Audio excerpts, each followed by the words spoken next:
नमस्कार, मी बोलते आहे नंदिनी अंकोलेकर. मी आज तुम्हाला दाखवणार आहे तिळाचे लाडू. मी ऑलरेडी एक कुटाच्या तिळाचे लाडू अपलोड केलेले आहेत, ते पण तुम्ही बघू शकता. आता या लाडवासाठी काय काय साहित्य लागतं ते बघूया. तिळाचे लाडू करण्यासाठी लागणारं साहित्य हे मी पॉलिश तीळ घेतलेले आहे. हे 1/2 किलो तीळ आहेत. या पॉलिश तीळबरोबर मी साधे तीळ पण टाकते, ज्याला गावरान तीळ म्हणतात. पॉलिश नसलेले तीळ आहे, ती अर्धी वाटी घेतलेली आहे. आणि हा 1/2 किलो चिक्कीचा गूळ घेतला आहे. आणि हा थोडासा मी घरचा साधा गूळ घेतलेला आहे.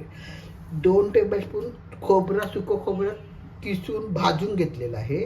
3 ते 4 टेबलस्पून शेंगदाणे भाजून ते अर्धे अर्धे करून घेतलेले आहे. 3 टेबलस्पून डायऱ्या घेतलेल्या आहे. 1 टेबलस्पून वेलचीची पावडर घेतली आहे. आणि 1 ते 1.5 टेबलस्पून आपल्याला तूप लागणार आहे.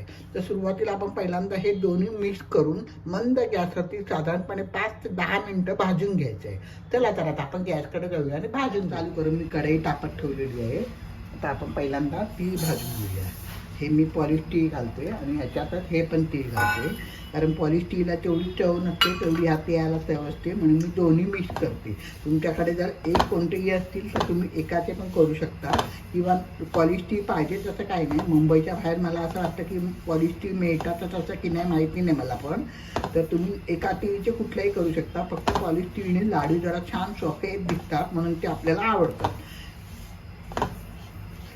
आता बारीक गॅसवरती आपण साधारणपणे 5 ते 10 मिनटं हे भाजायचे.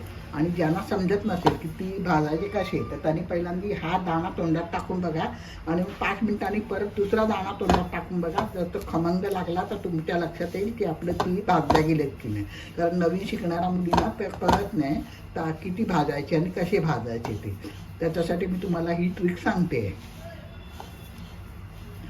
आता आपण 5 ते 10 मिनटं हे भाजून घेऊया. ती भाजून 5 ते 7 मिनटं झाले आहेत. आणि हे ते ना आपण भाजताना सतत हलवत राहायचं, कारण दाणा खूप छोटा असल्या कारणाने खालून करपायची भीती असते. तर आता तुम्ही या स्टेजला तोंडात टाकून बघू शकता. जर तो खमंग लागला तर ती भाजल्या गेले असं समजायचं. तर त्यातला कच्चेपणा दूर झाला पाहिजे, तर लाडू छान खमंग होतात.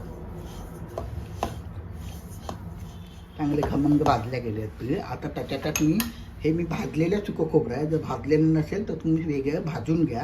याच्यातच सगळं मी टाकणार आहे. शेंगदाणे पण मी भाजलेले आहेत, ते पण मी ह्याच्यातच टाकणार आहे. आणि डाळ्या पण भाजलेल्याच असतात, त्या पण थोड्याशा गरम होतात ह्याच्याबरोबर. हे सगळं मिक्स करून ठेवायचं. आणि जेव्हा आपल्याला वेळ मिळेल त्यावेळेला आपण लाडू करू शकतात. एकाच वेळेला करायला पाहिजे असं काही नाही आहे. त्याच्यामुळे हे सगळ्याचं मिश्रण करून ठेवलं ना, प्रिपरेशन करून ठेवलं की फक्त पाक केला आणि त्याच्यात हे मिश्रण टाकलं आणि वळायचे लाडू.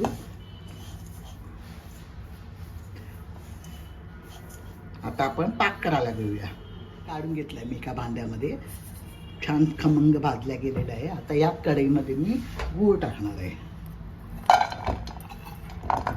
गॅस बारीक ठेवायचा, नंतर गुळाचा पाक होताना गुळाचा रंग बदलतो आणि ते काळपट वाटतात लाडू. मग त्याच्यामुळे गॅस बारीक ठेवून जसा वितळायचा असेल तसा वितळू द्यायचा हळूहळू, आणि मध्ये मध्ये आपण हलवायचा. तो पूर्णपणे वितळला आहे. आता त्याच्यात मी 1 चमचा तूप टाकते. आपलं घरचं तूप टाकायचं.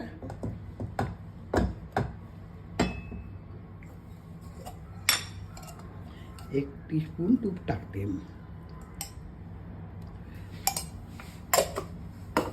आणि वेलचीची पावडर टाकते.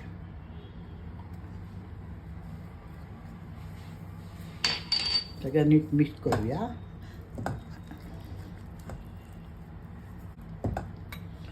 वाटीत मी पाणी घेतलं आहे, पाक झालं आहे की नाही ते बघायला 1 थेंब टाकून बघते.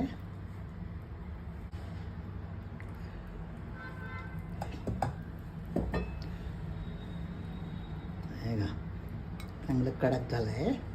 आता आपण आपलं ते मिश्रण त्याच्यात टाकायचं.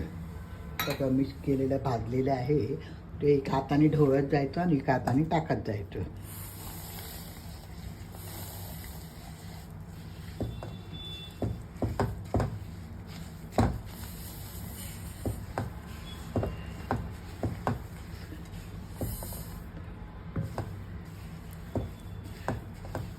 सगळं वर खाली नीट मिक्स करायचं.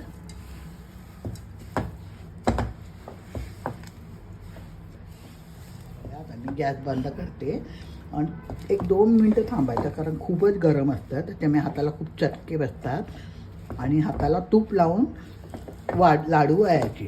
ते तुम्हाला मी दाखवते. आता तूप लावून घेतलं आहे मी. हात स्वच्छ धुवून घ्यायचे, हाताला तूप लावून घ्यायचं आणि थोडं थोडं सारण आपण हाताने घ्यायचं. खूपच गरम आहे. थोडंसं कोमट झालं आहे. आता चमच्यावर घेऊन मी तुपाचा हात करून लाडू वळायला घेते.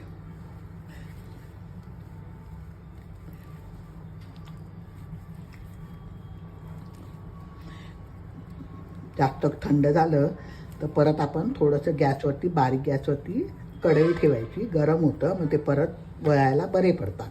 हे बघा, लाडू आपले तयार. लाडू हे कोणत्या साईजची पाहिजे ते तुम्ही ठरवा आणि त्याप्रमाणे लाडू वळायला घ्या. अजून एक लाडू वळून दाखवते.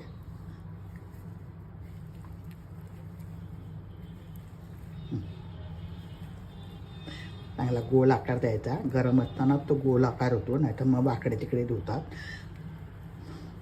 हे अशा रीतीने मी सगळे लाडू वळून घेते.